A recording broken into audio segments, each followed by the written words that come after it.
I welcome you all for the Youth Parliament session. I sincerely believe that this session will be meaningful and purposeful. We are going to take up many important issues for discussion in the House today. Members to take oath or affirmation. Secretary General, please. Yes, Madam. Mr. Samar Tiramed, MP, who stands elected from Chandigarh constituency, will now take the oath or affirmation.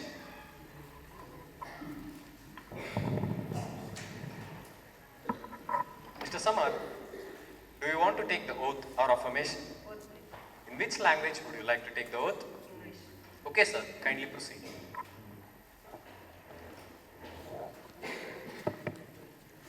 I,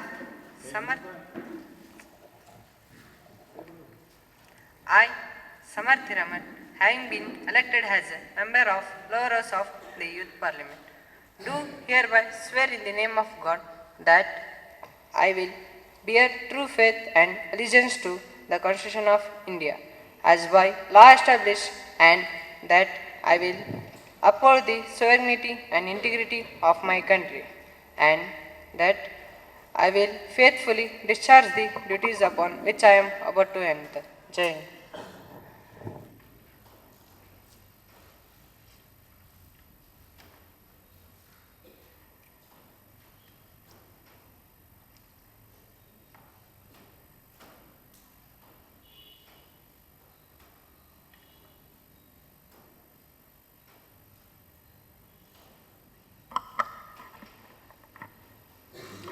Ms. Prerna, MP, who stands elected from Belgavi constituency of Karnataka, will now take the oath or affirmation.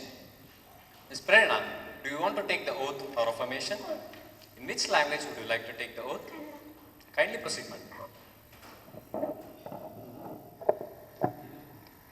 ಪ್ರೇರಣಾ ಎಂಬ ಹೆಸರು ನಾನು ಲೋಕಸಭಾ ಸದಸ್ಯರಾಗಿ ಚುನಾಯಿತರಾದವಳಾಗಿ ಕಾನೂನಿನ ಮೂಲಕ ಸ್ಥಾಪಿತವಾದ ಭಾರತದ ಸಂವಿಧಾನದ ವಿಷಯದಲ್ಲಿ ನಿಜವಾದ ಶ್ರದ್ಧೆ ಮತ್ತು ನಿಷ್ಠೆಯನ್ನು ಹೊಂದಿರುತ್ತೇನೆ ಮತ್ತು ಭಾರತದ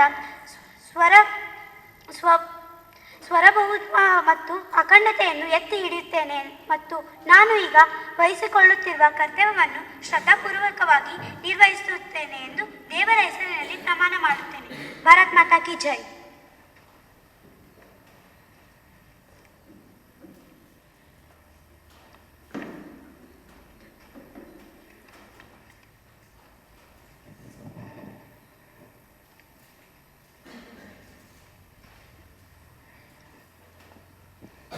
Honorable members, as we meet today, it is my duty to inform the House of sad demise of our former colleague, Srimati Seema Tripathi, who had represented for Mangalpur constituency. She was born on 20th August 1948. She had associated herself with various activities and worked for the common people before being elected for Lok Sabha in 1996. She had an illustrious career as parliamentarian. She was known for her simple nature and humble lifestyle. She had actively participated in historic events held in this house. Her contribution will always be remembered by this country. She passed away at New Delhi on 30th October 2024 at the age of 76. Madam, I would like to pay my tribute to Srimati Seema Tripathi, whose death is deeply mourned by all. She had been one of the sharpest minds in Indian politics, and during her parliamentary career, she actively participated in house proceedings and made valuable contributions for the society. She was a warm person who had dream and determination to get the nation to reach the heights of glory. She was an active social and political leader. Therefore, the shock of her passing away is deeply regretted. I would like to pay my condolence to her family. I pray God to give strength to the bereaved family. May her soul rest in peace. नमस्कार अध्यक्ष महोदया। स्वर्गीय श्री सीमा त्रिपाठी भारतीय संसदों में बहुत ही प्रतिभाशाली सांसद थी। अपने कार्यकाल के दौरान संसदीय कार्यकलापों में सक्रिय रूप से भाग लेकर सांसद का गौरव बढ़ाया है। वह एक उत्साही समाज से और लोकप्रिय राजनाथी। वे बहुत जोशी थी जो अपने सपनों और दृढ़ संकल्पों को साकार कर देश को शिखर पर पहुंचाना चाहती थी। उनका दुखद निधन एक अपूरणीय क्षति है। देश के विकास में उनके योगदान को याद करते हुए उनको भावपूर्ण श्रद्धांजलि देती हूँ तथा भगवान से प्रार्थना करती हूँ कि उनके परिवार के सदस्यों को उनके वियोग का दुख सहने की शक्ति प्रदान करें। I request the House to stand silence for a while to express our deep sorrow.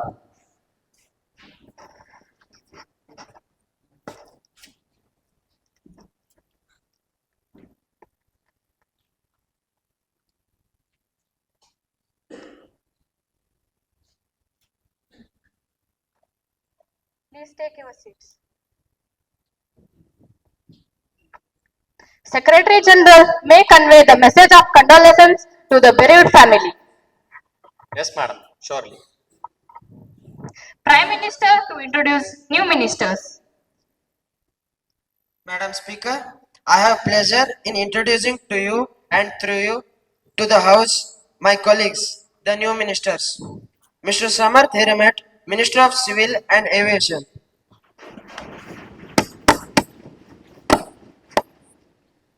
Ms. Prerna, Minister of Coal and Mines.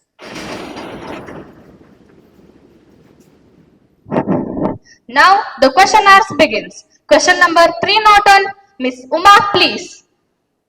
Honorable Speaker, Madam, I would like to ask my question to Defence Minister. Honorable Defence Minister, in light of recent incidents of Chinese encroachment along the Indian border, could you update this House on steps being taken to ensure the protection of our territorial integrity and safety of our soldiers in these sensitive areas? Honorable Minister of Defence, please. Honorable Speaker, addressing the recent Chinese encroachments along our borders is of utmost importance to this government, as safeguarding our sovereignty and territorial integrity remains our highest priority. To this end, we have implemented several measures. First, increased troop presence. We have strategically increased troop presence along critical border regions to act as a deterrent against any form of encroachment. Regular joint exercises to different form of our armed forces also ensure our readiness for rapid deployment if necessary. Second, strengthening deployment channels. Our government is actively engaged in debate and discussions with China regarding border disputes. Our prominent goal is to resolve any border disputes peacefully while firmly asserting our claims and protecting our borders. Third, collaboration and defense partnership. We are also strengthening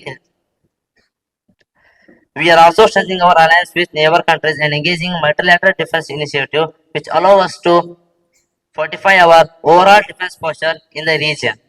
Honorable Speaker, in response to the honorable members' supplementary question regarding defense strategy enhancement, I would like to assure the House that our government is working out on multi-pronged strategies like theater-based operations and trice services energy. Also, we are coordinating with best institution to put best strategy in place. Through this house, I would like to assure to the country that we will not give up even an inch of land to the China. Thank you. Next question. Question number 302, Mr. K. Chetan, please. Honorable Madam, I would like to ask my question to Finance Minister. Honorable Minister, while Karnataka contributes substantially to the national revenue, the state still faces challenges in infrastructure, water management, and rural development.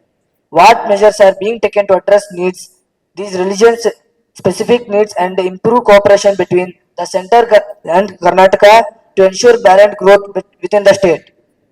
Honorable Finance Minister, please. Honorable Speaker, Madam, we recognize that Karnataka faces unique challenges in areas like water resources and rural infrastructure. To address these, the government has taken additional steps. Step number 1, collaborative water management initiatives. Given Karnataka's management needs, we have enhanced collaboration on interstate water sharing agriculture and increased funding for irrigation project to ensure water society for agriculture and rural communities. Step number 2, infrastructure development and rural support.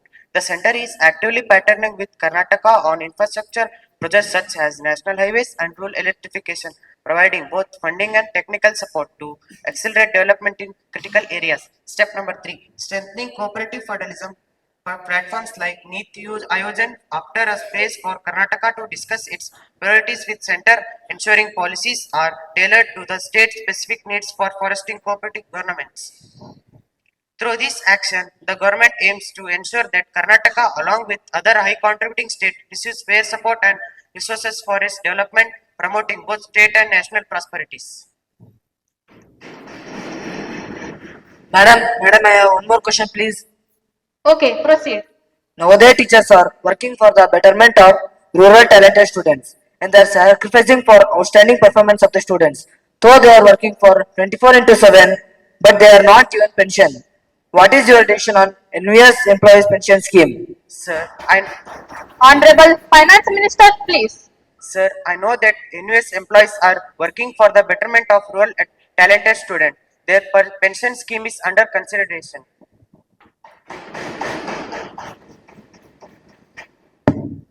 Next question. Question number 303. Ms. Sabhyata, please.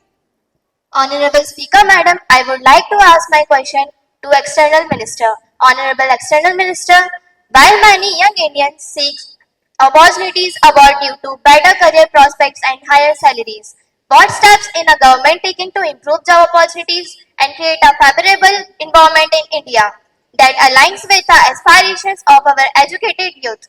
Are there specific policies aimed at fostering innovation and determination to prevent this talent flow?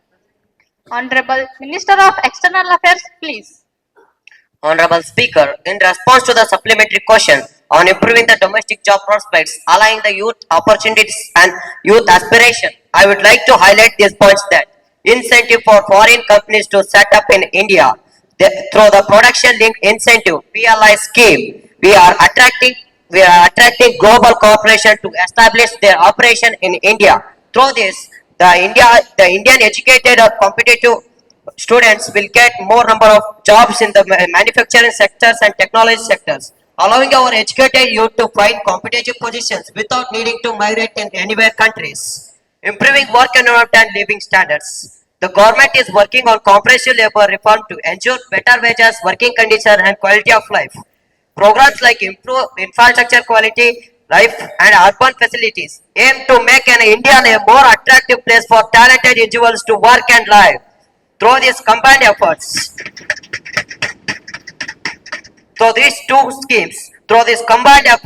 we are committed to create a robust ecosystem that allows Indian youth to achieve their aspirations without needing to anywhere in the foreign countries. It reduces the need to seek opportunities in abroad. Thank you, ma'am.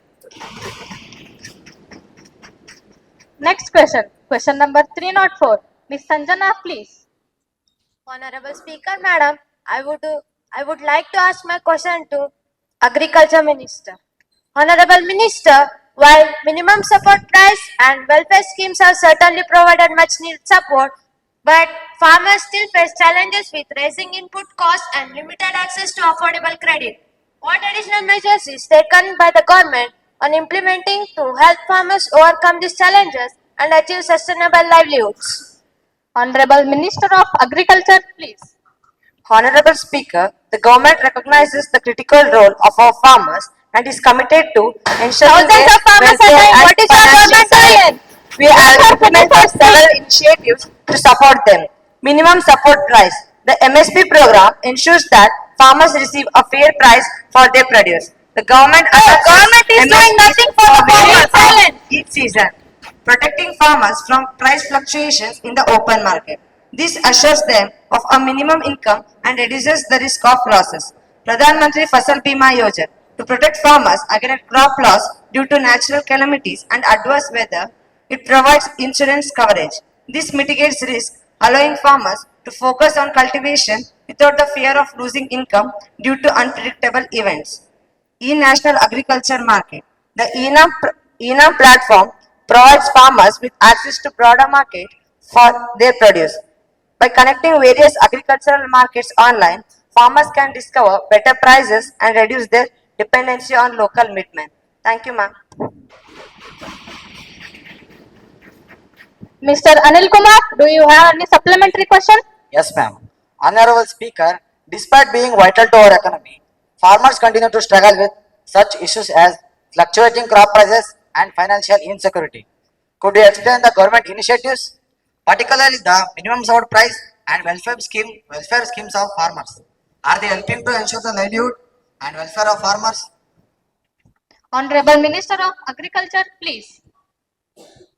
Honorable Speaker, addressing the financial burdens of our farmers remains a priority for the government, and we have introduced further measures to support their It is a economic big lie. stability. Thousands of Kisan farmers credit are card facing scheme offers farmers easy access to interest loans, allowing them to buy seeds, fertilizers, and other inputs without falling into debt. Recently, the scheme has been expanded to reach more farmers. What is your government? Your government has not fixed the MSP Act. The MSP is only limited to only two states. Subsidies for essential inputs. The government provides subsidies on fertilizers, seeds and agricultural equipments to reduce farmers' input costs. These subsidies make modern agricultural practices more accessible, improving productivity and profitability. Through these comprehensive efforts, the government is dedicated to empowering our farmers, improving their economic resilience and ensuring that their livelihoods are secure in both short and long term. Thank you, ma'am. Next question, question number 305. Mr. Arun, please. Honorable Speaker, my question to the Sports Minister. Honorable Minister, could you provide an overview of how the sports budget is currently allocated across various programs and to what actions has this allocation contributed to the measurable achievements in the terms of talent development and international performance? Honorable Sports Minister, please. Honorable Speaker, the sports budget is allotted with a focus on promoting grassroots development and infrastructure training. Currently, the budget distribution is as the following. Step number 1, grassroots programs and youth development. A significant portion is dedicated to programs like Khelo India, which aim to identify young talent at the school and college levels, ensuring a strong pipeline of future athletes. Step number 2, infrastructure development. Funds are allotted to develop and upgrade sports infrastructure in states and districts, with a particular attention to rural areas. This ensures that facilities are accessible to young athletes nationwide. These allocations have resulted in measurable improvements in sports performances as seen in recent international events. Thank you. Next question, question number 306. Ms. Pratiksha, please. Honorable Speaker, I would like to present my question to Sports Minister. Considering that certain sports require additional resources to compete internationally, what steps is the government taking to ensure budget optimization? Are there any initiatives aimed at enhancing infrastructure, training or talent identification? Honorable Sports Minister, please. Honorable Speaker, regarding budget optimization and targeted improvement, the government has initiated several strategies. Step number 1, focus on high potential sports. We have noticed specific sports in which India has a strong and competitive potential. For example, archery, wrestling and badminton have seen increased funding due to a recent success. Step number 2, public-private partnerships. We are actively collaborating with private organizations to improve training and infrastructure. This partnership has enabled facilities to and access to international coaches, providing athletes with the tools to succeed. Step number 3, sports science and technology integration. We are investing in sports science, including biomechanics and nutrition, to give our athletes a competitive edge and medical support. Through these measures, we aim to not only improve performance but also make our sports budget more effective in achieving excellence on the international stage. Thank you. Next question, question number 307. Ms. Priya, please. Honorable Speaker, I want to ask a question for Child and Women Protection Development Minister. Honorable Minister, in the light of the recent conviction where a man was sentenced to 35 years in a prison in Kalburgi for sexually assaulting a minor. Could you outline the provisions and the initiatives the government had implemented to prevent such crimes against women and minors and ensure swift justice? जीवन की परिभाषा और भारत की परिभाषा जीवन की परिभाषा और भारत जननी है नारी। आपकी सरकार के मंत्री क्या कर रहे हैं? भारत में इस तरह की घटनाएं बहुत ही मात्रा में हो रहे हैं और कर्नाटक में तो बहुत ही मुझे तो लगता है आपके सरकार के मंत्री कुछ भी नहीं कर रहे। ऐसे ही सरकार चलेगा तो हमारे जनता का क्या होगा? Honorable Minister of Women and Child Development, इसके बारे में आप क्या कहना चाहोगे? Honorable Speaker, Madam, ensuring the safety and protection of women and minors is a key priority to this government. We have implemented a multi-layered approach to both prevent such crimes and ensure that perpetrators are brought to justice promptly. Key measures include strengthened legal framework. Under the Protection of Children from Sexual Offences, POCSO Act, strict punishments are enforced for crimes against minors with special fast-track courts established to ensure that cases are resolved swiftly. Additionally, recent amendments to Criminal Law Act have increased the penalties for crimes against women to serve as stronger deterrent. Second, dedicated helplines and reporting mechanism. We have launched helplines like 1098 for women, 1098 for children, 181 for women in distress, which provide immediate assistance and legal aid to survivors. The National Database on Sexual Offenders has been created to track repeat offenders to prevent such offences. Thank you. Next question number 308. Ms. Shreya, please. Honorable Speaker, ma'am, I would like to ask my question to Minister of Health, Child and Women Minister. Honorable Minister, I would like to ask my question to you that while the legal framework is robust, there are concerns regarding the implementation of these laws and the speed of justice. What are the concerns that you have led into the government and considering to further strengthen and enforcement of minors and women? Honorable Minister of Women and Child Development, please. Honorable Speaker, Madam, we recognize that effective enforcement is crucial. To address this, the government is taking several additional steps. Step number 1, increasing fast-track courts. We are expanding the network of fast-track courts dedicated to cases involving women and minors, which helps expedite trials and achieve higher conviction rates. Step number 2, improving forensic capabilities. We are investing in forensic labs and evidence-gathering technologies and DNA testing facilities to strengthen the investigations and ensure that cases are backed by solid evidence. Step number 3, victim support and rehabilitation. Support programs are being enhanced to provide psychological counseling, medical assistance, and legal aid to survivors. This support is not only aids in their recovery but also help more survivors to come forward. Thank you.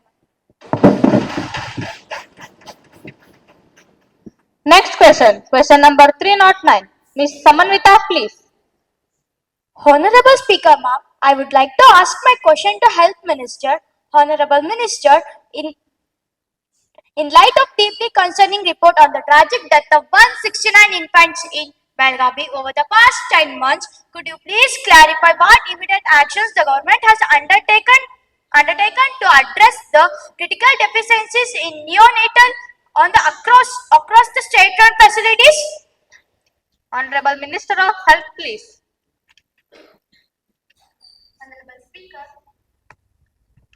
Honorable Speaker, the recent report on infant mortality in Belgavi is indeed distressing and highlighting the need for urgent reforms in neonatal and pediatric departments.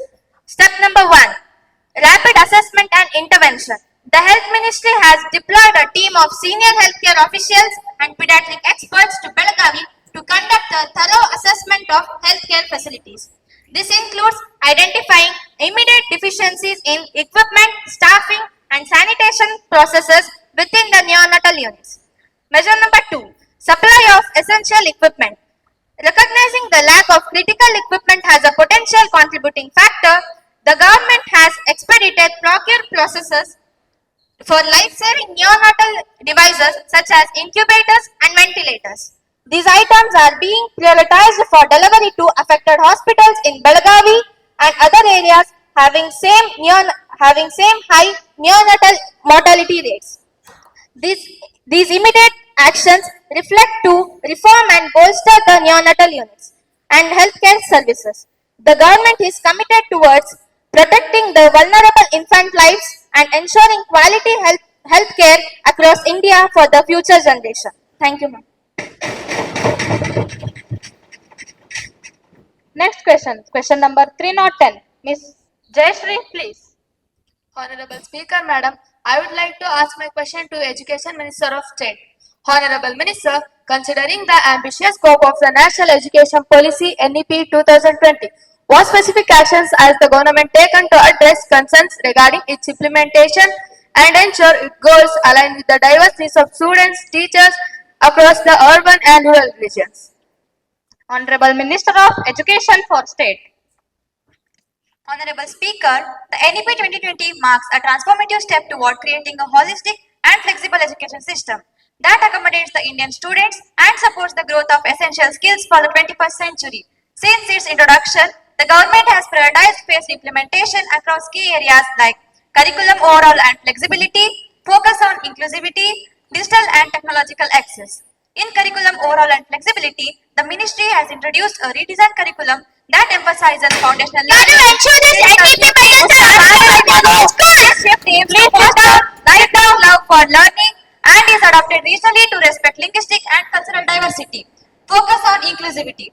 Recognizing the need to adopt the both urban and rural education landscapes, we have initiated pilot programs that test NEP's new learning modules in under-resourced areas. This approach allows us to identify challenges early and provides the necessary infrastructure and support to all regions, ensuring equitable access to quality education. Digital and technological access. Addressing the digital divide, especially in rural areas, is a priority. The launch of platforms like Diksha and ePathshala is designed to provide free education content accessible to all. We remain committed to an inclusive and adaptable education system that prepares students for the future. Thank you, Madam. Next question, question number 311. Miss Kavya, please. Honorable Speaker, I would like to ask my question to Education Minister. Honorable Minister, while the initiatives are beneficial, disparities in healthcare and education access, especially in rural and underserved regions, still remain a challenge. What specific measure is the government taking to bridge these disparities and ensure that all sections of society benefit from these human development programs? Honorable Minister of Education, please. इसके बारे में आप क्या कहना चाहते हो? Honorable Speaker, the government is deeply concerned about the mental health challenge students face, especially in the areas like medical and engineering institutions. To address this, we have implemented a number of measures. On campus counseling centers, we have made it mandatory for higher institutions to establish counseling centers with qualified mental health professionals. Stress management workshops. Please take a breath. Peer support programs. Many institutions now have peer mentoring systems where senior students are trained to provide guidance and emotional support to juniors, creating a supporting community within a campus. 24/7 helplines and crisis intervention. We have introduced mental health helplines that students can reach at any time for immediate support. Thank you, ma'am. Next question, question number 312. Miss Saujanya, please. Honorable Speaker, I would like to ask my question to the Minister of Education. Despite India's economic growth, our Human Development Index HDI ranking has seen some fluctuations. Please could you explain the initiatives the government is implementing to improve key HDI indicators like education, healthcare and income and address why our ranking has seen a recent fall? Honorable Minister of Education, please. Honorable Speaker, the government is committed to improving India's Human Development Index by focusing on the key pillars health, education and income. India's recent ranking decline can be attributed to the global pandemic which disrupted healthcare and education systems worldwide, impacting HDI calculations. The initiatives which we have implemented are In healthcare initiatives, Ayushman Bharat, Pradhan Mantri Jan Arogya Yojana. This is one of the world's largest healthcare schemes by providing free healthcare coverage over 50 crore individuals, focusing on vulnerable population. In the field of education and skill development, NEP 2020, it aims to overhaul the education system by providing and making it more accessible, flexible, and skill-oriented. It focuses on foundational literacy and numeracy, vocational training, and increasing enrollment in secondary and higher education. In the field of income and employment generation, Atmanirbhar Bharat Abhiyan. This self-reliant initiative focuses on promoting local manufacturing, MSMEs, and boosting income levels and economic resilience. In the field of nutrition and social welfare, Poshan Abhiyan. This program tackles malnutrition. These initiatives, along with our efforts in infrastructure and digital literacy, form a comprehensive approach to human development. We remain committed to improving India's HDI ranking by addressing long-standing issues in a sustainable way. Thank you, ma'am. Honorable members, I have to make an announcement now. On my behalf and on behalf of honorable members of the House, I have great pleasure in extending our warm welcome to Her Excellency Ms. Mansa, First Lady, Kingdom of Thailand, and Gurraj, honorable members of Nigerian Parliament who are on visit to India as our honored guests. Now, let us take up the calling attention motion. Ms. Shraddha, please. Honorable Speaker, I would like to ask my question to Urban Housing Minister. Minister, given the escalating air pollution level in Delhi, what immediate measures are being taken to ensure that urban housing and development projects incorporate sustainable practices that reduce emission and improve air quality for residents? Yes, Minister of Urban Development, please. माननीय अध्यक्ष महोदय, दिल्ली में गंभीर वायु प्रदूषण को हल करने के लिए हम शहरी आवास और विकास के लिए एक बहुमुखी दृष्टि अपना रहे हैं। पहली, ग्रीन बिल्डिंग मानक। सभी नए आवास परियोजना को ऊर्जा संरक्षित डिजाइन, सोलर पैनल को उपयोग में बेहतर कचरा प्रबंध प्रणाली का पालन करना। दूसरा, ग्रीन स्पेस का विस्तार। आवासीय परिसर को पार्कों और शहरी जंगलों को बढ़ावा देना। Air pollution is increasing day by day. निर्माण में नियंत्रण, निर्माण धूल पर सख्त नियम और प्रदूषण सहित निर्माण तकनीकों को अपनाना। चौथा, सार्वजनिक परिवहन को विस्तार, सार्वजनिक परिवहन को बढ़ावा और गैर मोटर युक्त परिवहन, साइकिल में पैदल रास्ते के लिए सर्वेक्षण बनाना। धन्यवाद। Now, legislative business will be taken up. Honorable Minister of Environment, Forest and Climate Change to move the motion for leave of the House to introduce the bill. Forest Conservation Amendment Bill 2024. A question is that leave be granted to introduce the bill further to amend the Forest Conservation Amendment Bill 2024. Those in favor will say aye. Those against will say no. I think the ayes have it, the ayes have it, the ayes have it. Leave is granted. Minister to introduce the bill. Honorable Speaker, Madam, thank you. I am extremely honored to propose this bill to you and the entire House regarding Forest Conservation Amendment 2024. This bill is an amendment to the pre-existing Forest Conservation Act 1980 with the notable changes of being first up. Class 1. The 1980 Act shall cover many forest land areas recorded on or 25th October 1980. Moving on to Class 2, all the forest land will be termed as one and directly under the central government.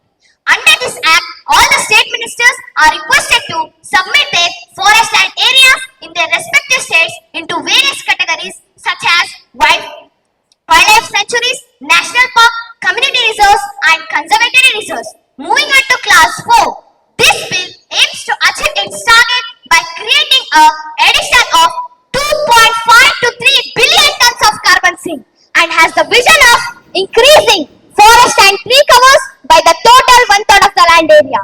Moving on to Class Class 5. This bill also ensures the safety and well-being of forest dwellers, biodiversity and also the wildlife. Last but not the least, Class 6. This bill also promotes ecotourism. Thank you. Now let us put this bill for discussion. Miss Vaidehi, please. माननीय madam, मैं इस अधिनियम को विरोध करती हूँ। जैसे हम सब जानते हैं, हरियाणा का मंगलबानी वन को एक वन माना जाता था, परंतु यह वन शहरों में ही नहीं आता है। जैसे कई जंगल असुरक्षित हो गया है, ऐसे असुरक्षित वनों को हम केर वन क्षेत्रों में लाना चाहिए। पर इतना ही नहीं, प्रत्येक राज्य को अपने अपने वन क्षेत्र को पहचान करने के लिए कहा गया था, पर कोई ने किया? बोलो, कोई ने किया? अब तक तो नहीं। महोदय, मैं आपका और इस सदन का ध्यान को इस ओर खींचना चाहती हूँ। धन्यवाद। Miss Kapta, please. Honorable Speaker, ma'am, I completely support this bill. I'd like to elaborate on the topic of ecotourism as mentioned in Clause 6 of the bill. Ecotourism is not only responsible travel to the areas that conserve the environment, but also sustains the well-being of local beings. The core principles of ecotourism include: ecotourism provides financial benefits and positive experiences for local individuals and businesses. I'd like to mention the name of Salumarada Timmaka, who is an Indian environmentalist from the state of Karnataka, noted for her work in planting and tending 385 banyan trees. She was also conferred with Padma Shri Award in 2019. The government of India is also working towards promoting ecotourism by the first ecotourism project in Tenmela near Kollam, Kerala. Thank you. Mr. Prajwal, please. Honorable Speaker, I strongly oppose this bill as the proposed amendments could be detrimental to forests in Himalayan Himalayan and northeastern regions, as these areas are most home to the most ecologically and important ecosystem in our country. I am afraid that clearing such a forest without appropriate assessment and mitigation plans will be threaten biodiversity and trigger extreme weather events. It also should be noted that the proposed amendments could promote ecotourism projects, which is often encouraged in large-scale constructions, which is naturally detrimental to ecosystem and biodiversity. Hence, I believe that this bill should not be passed. Thank you. Mr. Aditya, please.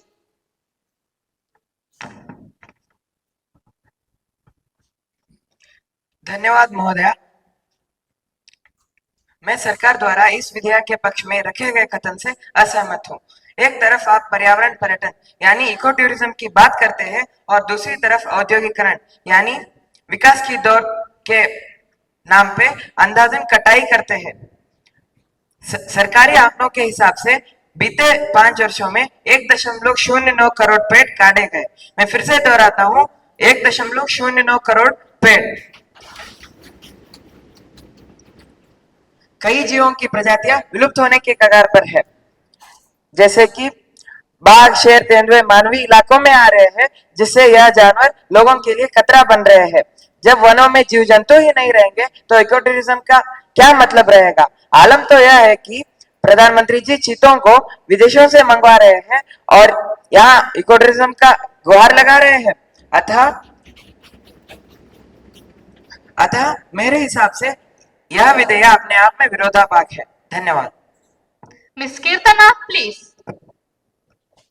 Honorable Speaker, ma'am, I support this bill. Our ecosystem completely depends upon the survival of the forest. About 30 to 40% of India's population consist forest dwellers, and including them in this bill creates greater impact on the society. During pre-colonial period, various forest communities in India had more or less settled in deep natural forest.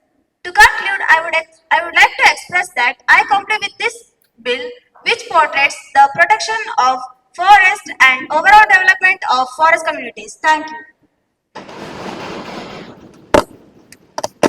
Ms. Tejaswini, please. Honorable Speaker, ma'am, I strongly oppose this bill as it denies and dilutes the Forest Act, which is most important for the survival of forest dwellers in our country. For a project to get forest clearance, the consent of Gram Sabha was needed, but this bill completely takes away the rights of these communities and need for their consent. Odisha has 62 tribes, out of which 13 are primitive. This bill should not pose problems for the tribal welfare, especially for the ones that are vulnerable. Unclassified utility lands are used and conserved by indigenous people population in Sikkim. The minister should exempt this land from the purview of the bill and transfer them to state list. Speaker ma'am, the presence of loopholes in this bill make it hard for us to support it. Thank you. Ms. Vinita, please. Speaker महोदय, मैं मेरी बातों को एक गीत से शुरू करना चाहती हूँ। सावन का महीना पवन करे शोर, जिया झूमे ऐसे जैसे भनमा नाचे मोर। महोदय, अगर वन ही नहीं रहेंगे ना तो सावन आएगा, ना ही मोरों के लिए नाचने को कोई जगह बचेगा। क्या होगा इस देश का? देवा देवा। धन्यवाद। Mr. Pritam, please. Honorable Speaker Madam, I completely support this bill and few more features for the same would be that Act seeks to streamline application to record it for private forests and plantations. It also provides exemptions like encouraging afforestation and plantation outside of the forest lands. This would help in tackling issue of global warming. Adding on, it seems to contribute to India's efforts of combating climate change and also India's international commitments like net zero emissions by 2017. Furthermore, it also promotes ecotourism activities and civic culture, keeping business health, natural heritage in mind. This would lead to economic development of the nation. Thank you, ma'am. Honorable Minister of Environment, Forest and Climate Change, please address the queries raised by different members on this bill. As the Minister of Environment, Forest and Climate Change, I would like to thank all stakeholders for the valuable input on the Forest Conservation Amendment Bill 2024. This legislation represents a crucial step towards balancing the protection of our vital forest resources with the sustainable development needs of our nation. We have listened carefully to the diverse perspectives and I am confident that the amended bill will strengthen forest conservation efforts, ensure environment integrity, and promote the ultimate goal of harmonious coexistence between development and nature. Moving forward, we are committed to ensuring effective implementation and a continuous dialogue with all concerned parties to achieve long-term ecological sustainability. Honorable Speaker Madam, I move the bill be passed. The question is that the Forest Conservation Amendment Bill 2024, they to be taken into consideration. That the bill is passed. Those who are in favor will please say aye. Those against will say no. I think the ayes have it, the ayes have it, the ayes have it. The motion is adopted and the bill is passed. Clause by clause consideration. There is one amendment in clause 3 by Aditya. Are you moving it? No, ma'am, I am satisfied. Now the question is that those against will say no. Those who are in favor, please say aye. Those against will say no. I think the ayes have it, the ayes have it, the ayes have it. The motion is adopted and the bill is passed. Now the House stands adjourned to meet again tomorrow at 11 a.m. Thank you.